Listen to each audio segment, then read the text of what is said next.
ਹੌਲੀ ਹੌਲੀ ਹਾਸਲ ਮੁਕਾਮ ਹੁੰਦਾ ਆ, ਹੌਲੀ ਹੌਲੀ ਮਿਹਨਤਾਂ ਨਾਲ ਨਾਮ ਹੁੰਦਾ ਆ।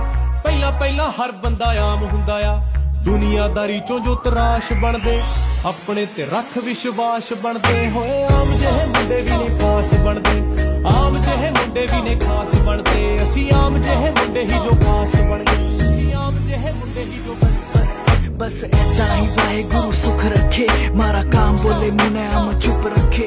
वही यार सारे बैठे जी वैगन में जो साथ मेरे